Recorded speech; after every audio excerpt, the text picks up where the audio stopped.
Hello and welcome to David Caldicott's Audio Immersion, the show where we give you presence and power in your life and business.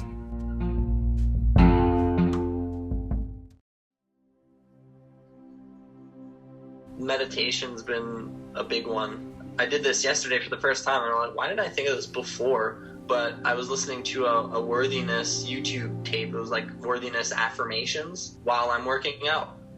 Fucking perfect, because I know working out, the motion helps your brain absorb that information easier because your conscious is not distracted, it's filtering, right? So yeah.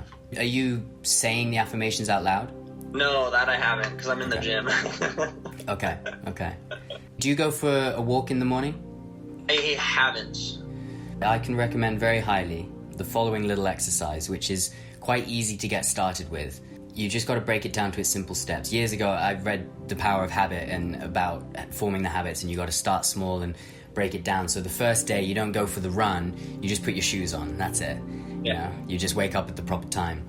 So approaching it with that mindset, which I know that you've come across, I know it's the middle of winter, so you'll have to put on a bunch of jumpers, but put on as many layers as you feel comfortable. Don't care about how you look, just put on as many layers as you need, and go for a walk around your neighborhood. And the first few times you do it listening to music or do it listening to someone else giving affirmations. As soon as you can, find an area in your neighborhood where you have a bit of privacy. Now, in my previous house, there was a little forest where I could go in. In my current house, it's in the city center, so there's a lot less places to go where people aren't around. Yeah. But there's a little recreational ground, which is just like a tennis court and a bowls court and a dog park. And the tennis court has hedges going all around it, and no one ever plays tennis there. Yeah. So I go there in the morning. It's about 3 minutes walk from my front door. I go there in the morning and I stomp around with my voice memo active. Like I hit record on voice memo, and the goal is to record 15 minutes of positive thoughts about my life and my situation. Wow. And some days it's really difficult, right, to get started even. You've had an argument with the missus and I'm like, I'm so frustrated, I don't want to be positive about anything. But I get out there and I do it, and you start off with some gratitude, as you know, like that's a good entry point into it. If you can't feel good about your life, feel good about the fact that you got shoes. I'm grateful for shoes. I'm grateful for socks. I'm grateful for the jumpers that I wear. I'm grateful for this quiet tennis court where I can come and do my thing, right? Yeah. And then just building on that, starting to expand it out. And the key is to notice, as Abraham Hicks might say, any kind of resistance or any uphill thoughts. So if it's something like, I wish that I had more money in my life, you can say it once, but as soon as you say it, start to reframe it. I have more money in my life. I have more money in my life. I feel more and more money coming into my life every day. Consider yourself like you're on an Abraham Hicks rampage and just build and build and flow and flow. I'll give you some personal examples. I go climbing every week and I love it. I love meeting new people at the climbing wall. I enjoy it. And then maybe a thought will come in like, I don't feel afraid of social situations, right? Because I used to have a lot of social anxiety. It still lives sometimes, right? But saying I don't have it reaffirms that you have it. Yeah. So as soon as you do it, you have to reframe it. I don't have social anxiety. I feel confident and relaxed in social situations, right? Yeah. Now, always affirm the positive. Exactly. Now you do that for 15 minutes, and even if there's a lot of silences sometimes, even if there's a lot of negativity in there sometimes, every day, just getting out there, going for that walk, hitting record and not stopping till you get to 15 minutes. Sometimes you get to 10 minutes and you're like, I can't do any more. But the clock's running on your voice memos and you're like, I can do a few more minutes. Come on. I'm grateful for leaves. I'm grateful for, it's really, really powerful. And you know what I've said before about when you put it into words, you're not only making it more concrete in terms of the brain processing it as language, but you're also using the body to express it. Your diaphragm is now involved, your chest is now involved, and as you say it, you will feel in your face, in your body, the resistance to that thing. If you say, I am a millionaire, is it the lip that starts getting weird when you do that? Does your shoulder twitch and you repeat it again and again, paying attention to how the body feels about that thing? And maybe you say it from your throat, you put your focus on your throat and you say it, and then maybe you bring it down into your root and you say it from your root, and then from your crown, and you kind of move the energy of that phrase, of that affirmation around the body to see where the resistance is. Right? Interesting. The reason why the walk is powerful is because A, it gets you out of your house, and if you work from home, that's generally good. It gets your body moving, but not strenuous exercise. You get to know your neighborhood a little bit more. I like that. That's something that I feel a lot of people don't do. And also, you know what I've said about territory in the past, right? That tennis court is mine now. I haven't yet urinated in it, but I'm probably going to take like a plastic bottle, put a bit of pee in and just spritz it around, because I know that this affects us, right? That tennis court, if there's anyone there now, like, I don't care. I still pace around. It's mine. I'm pacing around saying, I'm a millionaire. I don't fucking care, right? Because it's my space now. You got to find your zone in your territory, your layer.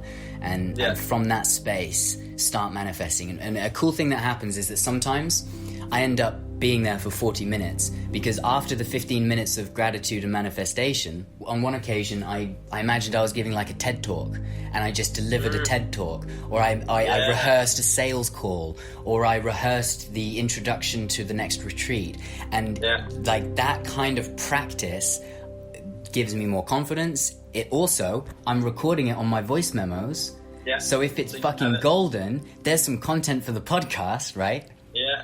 Yeah, that's the man. That's good. That's a good idea. Yeah. So look, here's a good place to start. I don't know if you spotted that I've started doing a podcast on Spotify again.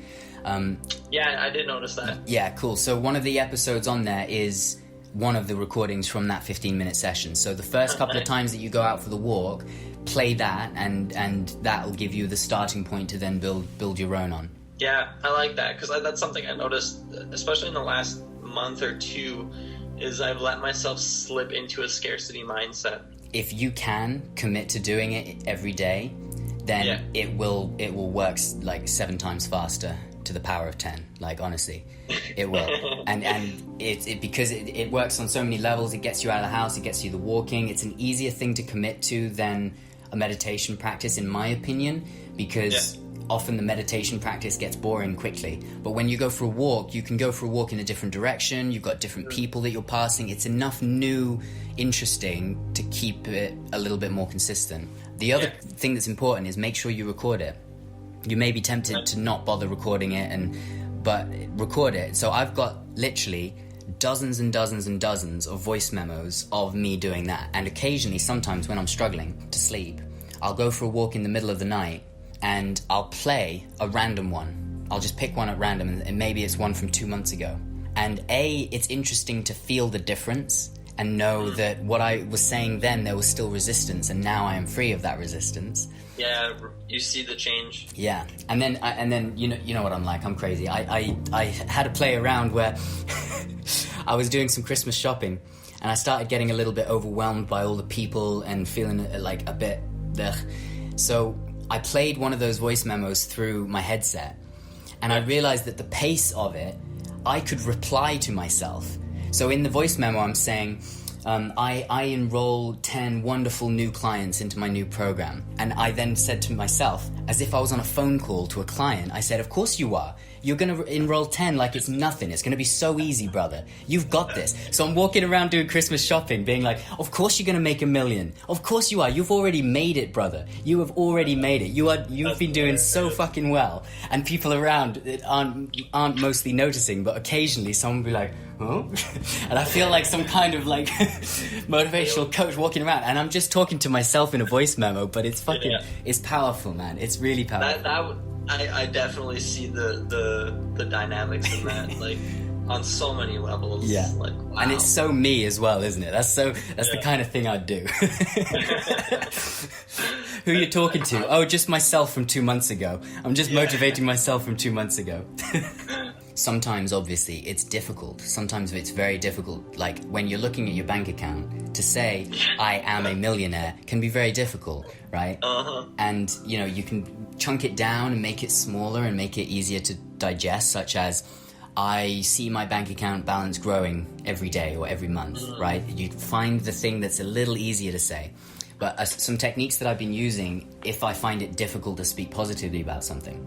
Well, first of all, saying I want, because yes, it's not where you want to stay, but sometimes you need to acknowledge what you want before you can speak more positively about it. So it might be, I want more money flowing into my account. And then if I'm not ready to say, I feel more money flowing into my account, if I'm not quite there, then I love feeling. I love the feeling of money flowing into my account. I love the feeling of having hundreds of friends. I love the feeling of having an intimate relationship where I don't get angry. And then I might notice I don't get angry. Damn it, I've just sabotaged that thought by saying I don't get angry, so do it again. I love feeling intimate in my relationship and knowing that I'm calm and relaxed throughout, you know?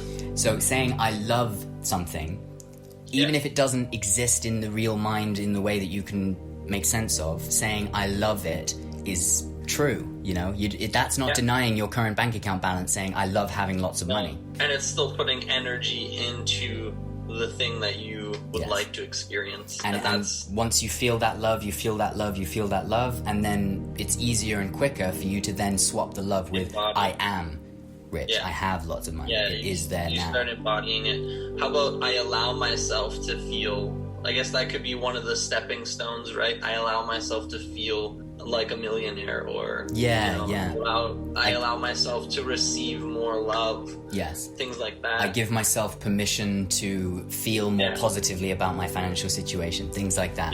Yeah. I know, because I remember our conversations last year, and I've watched some of them back since, you know. I know, you're the analyst. You want to think it all through, and you want to get as many pieces in place at once. And if there's the slightest sign of it not being as consistent as you want it to be, then, I've failed.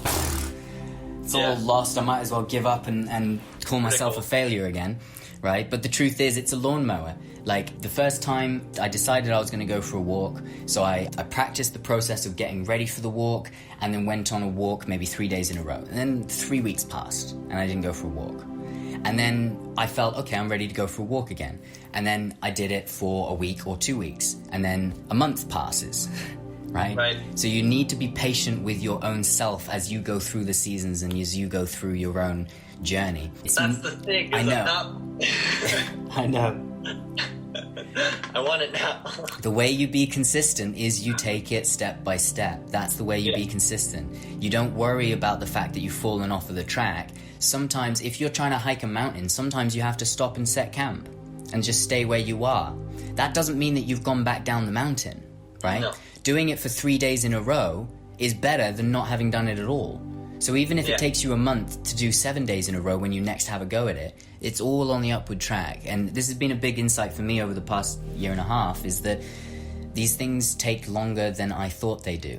You know, nowadays, if I can add one thing to my habits, not create a new habit, but if I can add one thing to an existing habit every month, that's quick progress now. That I view as, that's good progress. And if I can form a solid new permanent habit 2 or 3 times a year, then that's a big win, right? Yeah. And I'm not going to try and change 3 habits a month anymore, because it doesn't. No, that's a lot. Yeah. But it's having that commitment to come back the next day, and having the focus, right, to come back and say, this is my intention, this is my goal with this. This is why I want to do this, so I'm going to do it every day. But also, look, I know people like that, and they take it all very seriously, and what they say applies 100% in one very specific area of your life right now that is most in need of significant change, right? But if you're just trying to go for a daily walk, you do not need to apply that kind of severe masculine force to something that is a supplement bonus addition to your long-term growth, right? If you're a YouTuber and your goal is to get 1 million subscribers, then making a video every single day is the thing that you should focus on and have that and channel that masculine drive for. Otherwise, what happens is what sounds like it has been happening. It's happened for me as well when I've come across people who've been in that frame, is every part of your life you feel like you've got to be committed. Commit. I want to drink more water. Commit. If I don't commit, I failed, right? And then what happens? You drain your masculine energy, right? None of it is left for your partner. That relationship suffers. None of it is left for you. And you find yourself turning to coping mechanisms, protection strategies, and vices that it traditionally in your past have helped you to feel more masculine. Such as porn, such as, for me personally, tobacco was a big part. Tobacco is a masculine energy, so when I feel very drained of masculine energy, tobacco finds its way back into my consciousness, right? Yeah. How you do one thing is how you do everything, and it's chances are that they're putting a lot of pressure on their romantic partner to change, to be better, to be more than who they are, and just commit, be better, be better. And if you spend any great deal of time in a relationship with a woman, you discover that there is a lot of value in just taking a breath and letting them go at their own pace, right? For sure. Right? But you hear me, like that, it's not to devalue that energy. It's a powerful energy, and you can accomplish an awful lot, and to be successful, you need it. But don't waste it on stuff that's just fun. Remember that you can just play with stuff. And if you're going for a walk every day recording voice memos, that should be play rather than committing to your future, right? That's play more than anything else. And that's the mindset. That's the framing piece, I think, that is key. At what point do I say, oh, I just got to push through, or maybe this isn't for me, you know? Well, dude, I'm going to double down on the advice about the 15-minute voice memo, right? And by the way, you should title it Gratitude and Manifestation. And don't bother typing it out because that's a lot of words. Hit the dictation button. You got an iPhone, right? No, I got an S8. Okay. It'll have a voice memo app, I'm sure, yeah. Dictate Gratitude and Manifestation. Don't title it. It's got the date on the file. You don't need to put any more information than Gratitude and Manifestation. Yeah. The reason I'm doubling down on this is because I agree with you completely, and I feel you. I've been there, where the advice that you're getting from someone that you generally trust just feels like it's advice for someone else. And then you start to realize that they were giving you that advice because you were asking for that advice, i.e., a part of your ego showed up that said, fix me. And so they're dealing with that ego. They're not speaking to you as a purely infinite conscious being of power and love and light. They're speaking to you as an ego that's got a problem, so they're going to handle that ego. They have no idea about what's actually going on. They assume that if you're telling them that's the problem, then that's the problem. But if you're honest with yourself, that probably wasn't the problem. The problem probably was, I'm not confident enough in myself yet, in my ability to make decisions about what I want to be doing with my time and energy, right? And that's why I'm doubling down on this, because no one was telling you what to do. So you asked him what to do, right? From a place of submission and I don't know what to do, give me advice, right? If you are every single day speaking into your phone for 15 minutes about what you want, you do that a lot less. You don't look for others to answer the question for you because you know it. Right? You say in the thing, I don't like editing videos as much. And then you can decide, how do I want to reframe this? Do I want to start liking it more, finding ways to like it more? Or do I want to outsource it? And do I want to affirm that I hire someone to do that? Coach yourself through that process, and you'll find that you don't present that weakness, so to speak, to someone who is highly dominant and who is naturally going to take the position of, I need to help and give advice. Yeah. You know? Yeah, I get that. Yeah. I see that a lot. And the ego side of things, I didn't take that into consideration. I saw the perspective that he might be seeing me through, but the fact that I presented a certain side of myself, that's what he's seeing. And to give advice to that side of myself. Like, I don't see myself as doing this long term, and I haven't for a while, and I feel like But why are you telling yourself that story? Which story? That I haven't for a while? That you don't feel like that's going to be your long-term... Like, why are you telling yourself that? Because, and to expand on it, I didn't ask you, do you see this as your long-term... I'm not asking you for details about whether you see your career path going in that. No. But you're feeling it necessary to present that. And in that case, chances are that you were presenting that because... you wanted that thought to be engaged with, and a discussion to revolve around whether or not that's an accurate thought, you're bringing it to me now because you know that I'm not going to take it seriously, and I'm going to say it doesn't fucking matter what you think you might want in the long term, blah, blah, blah, blah. What matters is how do you feel right now? Yeah. How do you feel right now? And when you're doing that editing work, if you feel bored, you know what? Put on a movie. Do it while doing something else that you enjoy. Like, just do little small things to make what you're doing now more enjoyable. And don't worry too much about that long-term thing, because your higher self knows exactly where you're headed. And you don't have to worry about that. Okay? Yeah. And here, I'll tell you a second exercise that you can do once you've got the practice in place of the walk. I call it Millionaire Messenger. The concept started when I wrote a letter to myself from the future. I did my practice, Caldicott Method. It gets you into a real Zen present state. I got into that state and I typed out a letter to myself a year from the future to myself now. And I just let my fingers go. I didn't think about it too much. And I just addressed myself. I said, "Dear David, I'm writing to you from a beach in Barbados. Here's what's happened over the past year, You make your first $1 million. You get married to Nirvana in Hawaii. You have hundreds of clients, thousands, millions of followers, like all of this positive stuff. And then the next section of the letter was what I want to tell you about what you need to be doing. Chill out. You're on the right path. Everything's going well. If I could tell you how amazing this next year is going to be for you, you wouldn't believe me. But trust me, it is. And you're going to have to learn some things in the process. At times it's going to be difficult, but it doesn't have to be difficult. And I'm not going to tell you what to expect because that would be depriving you of the opportunity to learn it yourself.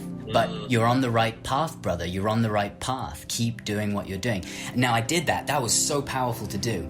So I thought I'm going to do this on voice as well.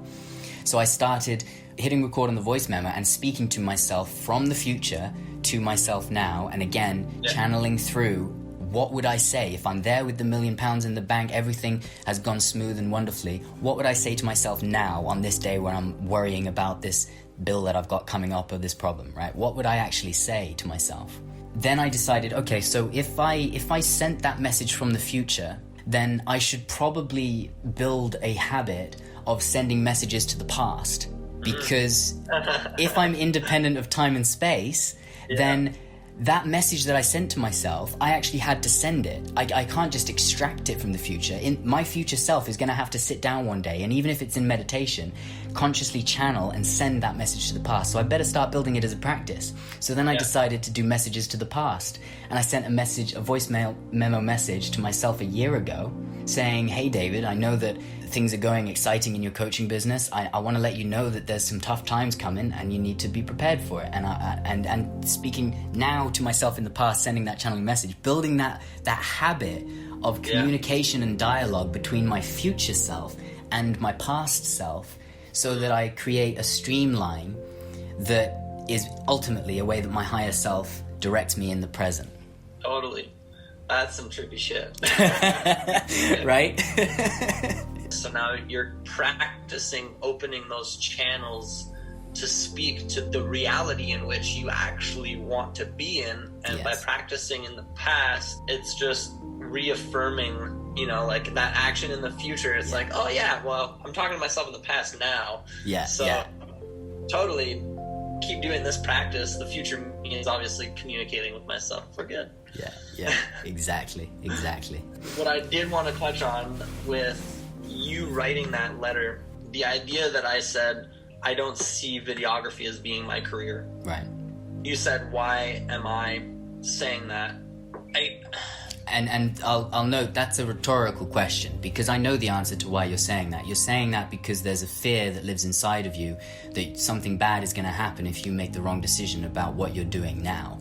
And that fear, if you took a few deep breaths and asked yourself, if I project forward a year, 2 years, 3 years, however far ahead feels comfortable, feeling like I'm going to project forwards to a state where I am the most successful man that I could have imagined that I could be. I've got all of the things that I want in my life. If I was to ask him, do I need to know right now what my long-term vision is going to be? Do I need to know whether this work is right for me, what would he say? Yeah, what I'm doing actually doesn't matter. It's the feeling of what I'm doing gives me. That's what matters. Right. And so, regardless of what I'm actually doing now, if that is what I'm going to do then, doesn't matter. What matters is the feeling that I have then. Yes. And what's going on then. And I think that's where I get tripped up. Is this the thing? Yeah. Because in the future self, you know that everything has worked out perfectly. You know that it has. So if in your future, in 2020, you take 6 months and you get a job cleaning toilets, the future self doesn't care about that. The future self is grateful that you did it because that is what got you to your future self. Yeah, right? It's opening the space to allow something else to come in, or right. That's why realigning. build that channel between your future self and your current self, and it will relieve an awful lot of this pressure, because that future self knows that you have gotten what you want and that your life is the way that it should be. So whatever decision you got to face in the now, ask that future self, what do I do here? Depending on how strong the channel is, you may not get an answer. The alternative is asking your heart. This is a really useful thing to do, because the heart lives in the present. So putting your hand on your heart, taking a few deep breaths while focusing on the heart and saying words like compassion, care, consideration, love to yourself. Doing that for a minute or two, and then asking the question, not what am I supposed to do in the future, but what am I supposed to do now? Now. If the decision isn't in the now, don't worry about it. If the decision is you're about to make a decision on a new client, which is going to be a 6-month commitment of video editing work and very little of the other kind of work, if that's the decision you got to make, but it pays lots of money, and that money you could potentially use to strengthen other areas of your life and strengthen your relationships, get more outside of work going on, bring more balance in, then 6 months of that is potentially a good price to pay, and you can find ways to enjoy it. But again, like, you ask your heart, and the heart will usually give you a pretty simple answer. It'll be like a yes or a no. It'll be, here's the answer, from a place of relaxed. That conversation with the future self, for me, it's less about the specific things that it says and more about the result of it saying it. Because the result of that future self telling you everything's working out perfectly, you know what to do. I'm not going to give you the answer, because that would be depriving you of your decision making. But you know what to do. I trust you to make the right decision. And the truth is, it doesn't fucking matter what decision you make. I'm still going to get here. I'm still going to be here with £1 million, right? It doesn't matter what decisions you make. So just take a deep breath, listen to your heart, and go with that. And don't second guess it, right? I think this is gonna help you a great deal. For sure. Having that feeling of support, having that feeling of knowing that everything's gonna work. Oh, excuse me. Work out. Ooh, where was that from? It was. Everything's it was gonna. Middle, I needed to swallow, but then. But yeah, everything's gonna work out. Everything's okay, and that even though I might have fear and doubt in this moment, that it's not necessary, and I can focus my energy elsewhere on the good feelings. 100% gonna do that walk every morning. Good. And 15 minutes, the voice memo. And once you've got a backlog of them, if you feel up to it, do the whole conversation back and forth. Of course you are, brother. Yeah, no, definitely. Because that, again, is like another form of practicing that dialogue.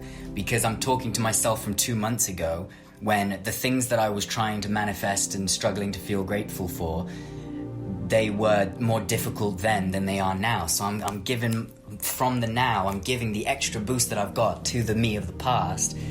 And that, presumably, is why I ended up reaching where I am now, because I gave it back then. And yeah, you got a whole trippy time loop in there, but...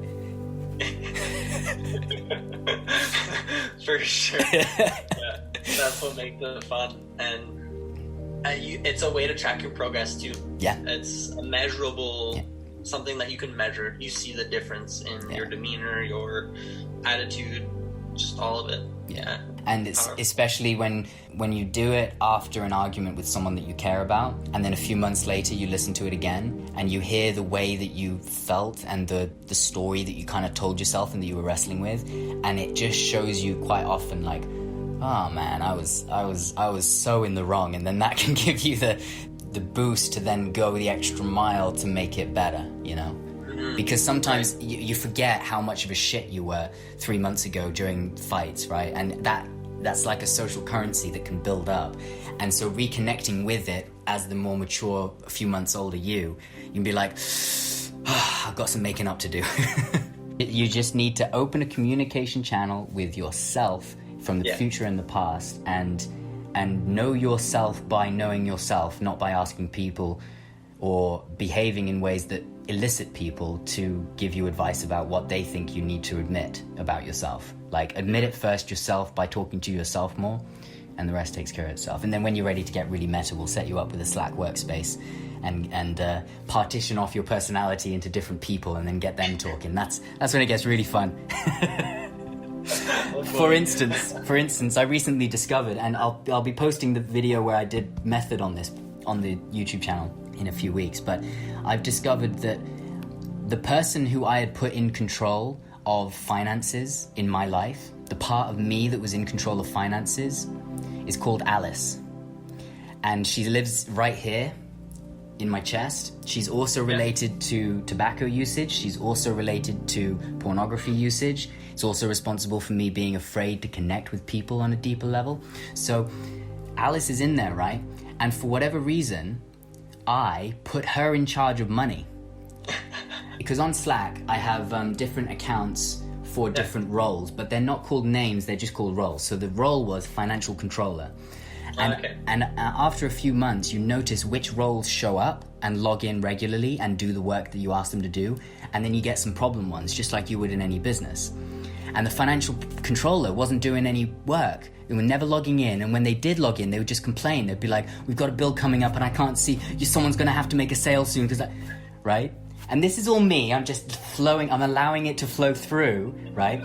And then that night I was like, hang on a second. Who is that financial controller? First of all, let's get them out of the business, right? You're clearly doing a job you should be doing. So I took them off of the Slack workspace and then opened up a private communication channel between David Founder, who's like the owner of the whole business, right? The top level me, and this part. And I said, what's your name? And it said, my name's Alice. And I said, why is your name Alice? And she said, that's the name of the girl that you kissed at a concert when you were 14. The first time that you kissed a girl in a passionate way. And I had a conversation lasting about 3 hours with this part of myself and saying like, what do you want? Do you want this? Do you want that? Do you want me to leave Nirvana and go just have sex with lots of women all the time so that you can feel loved more? And she was like, no, not really. And I was like, well, how do I give you more of what you want? And at the end of it, that night, I ended up the next morning going to Ann Summers and getting some massage oil. And that night, I just spent about an hour massaging Alice and treating her as if she was a real person, a real woman person, and the masculine parts of me were just giving her love and intimacy and soothing her down, right? Now that's trippy as fuck.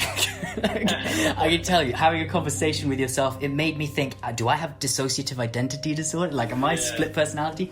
But we all are, right? It's just giving yourself, like, they never take over.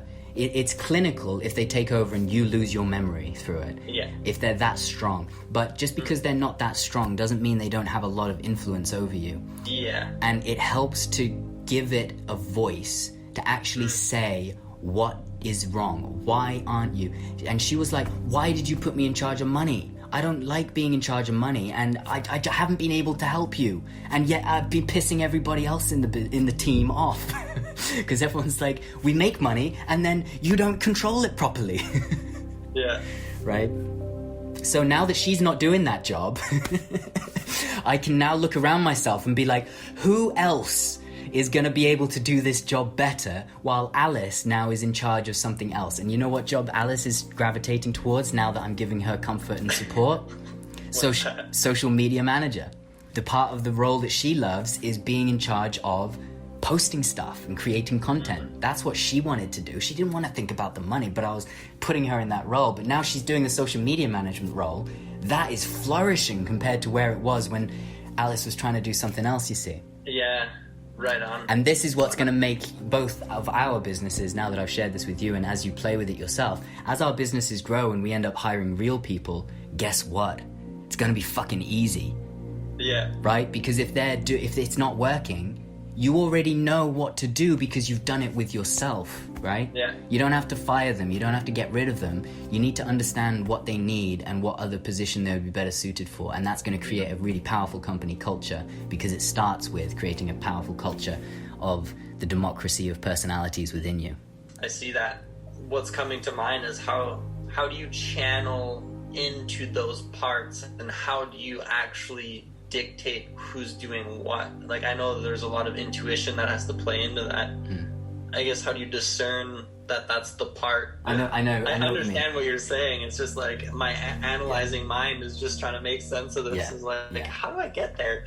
Well, the way that you get there, short answer is you practice the Caldicott Method, formerly known as Gorilla Zen Yoga, because like I've known for a long time that it's not just a tool for getting present and dealing with trauma, but it's a way to channel something other than what you normally channel in your day-to-day life. Right. So channeling yourself from the future, channeling your inner child, channeling an alien creature if you want to, like whatever it is you want to channel, doing that physical work for an hour, staying up all night, doing ceremony in the ways that I talk about, that is what gets you into a open state, such that when you ask the question, who am I speaking to, your fingers will just type. And it's not like a Ouija board where you're like, something's taken over me. It's not like that. It's you typing, but you just trust that the answer you're getting is the answer you're meant to get. And if it feels like it's not, if it feels like there's dishonesty there, then call it out, reply to it and say, I don't feel like that was the truth for you. And then it may reply, you're right, that was coming from your left toe instead. Right. Right? That was coming, I asked Alice a question and she gave me an answer and I was like, I don't believe that answer. And she was like, yeah, you're right, that came from your right hand, the one that jerks you off. That was the right hand that took over there because he's trying to protect his fucking territory. And I'm like, all right, so now we've got you to talk to as well. Right? But it's about trust, and it's about intuition, as you say, and going and so the reason to practice the method first is to get yourself into the flow, get yourself tuned in to the openness, such that when it flows you trust that it's telling you the truth, and then you can read over this conversation the next day and be like, whoa. It really does seem like a conversation between two separate people. So does that answer it? Like, the way to get into it is to do your practice, do the method that gets you into a channeling state, and then focus that channeling state on the part of you that is causing problems in that arena of your life. And ask it what its name is. It may not have a name. Ask it what it wants. Ask it what it's afraid of. Tell it that you love it. Tell it that you forgive it. Tell it that you give it permission to be it, and that you don't want it to go anywhere. Like Alice said some really fucked up things, like some stuff to do with sexuality and stuff that like the rest of me like doesn't want that. But Alice was saying like, I want this. I want to be dominated by a man. And I'm like, okay, well, that doesn't fit into the rest of us, right? So how do I give that to you? And she was like, well, go to the gym and get bigger muscles and that'll help. And I was like, okay, good, I can do that. Right? But I wouldn't have been able to have that dialogue if I had been so afraid of acknowledging that there's a part of me that wants to be dominated by a man, right? Yeah, and that's I guess that's the feminine, the receiving, to surrender. So that's why in that conversation it's really important, as well as asking the part of you what do you want, it's really important to give a lot of love and forgiveness and repeatedly say to that part, I don't want you to go anywhere. I need you. You're a part of me and I want you to stay. I just want you doing a different job where you're actually happy. You know? Well, look, man, it's been a pleasure, and I hope I've shared some things there that it feels like I have, as usual, shared some things that have been timely for you and hit the spot at the right point. So I'm grateful to have had that opportunity again. Take care of yourself, as always, and you too. Do what I said. It's powerful, and let me know when you do. Yeah, for sure. I'll keep you updated. Much love, man. Much love. Have a good one. You too. Merry Christmas. Take care. Bye-bye. Yeah, Merry Christmas.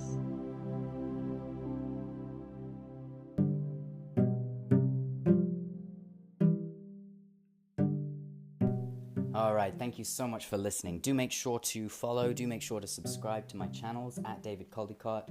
On TikTok is where I'm putting a lot of cool videos these days.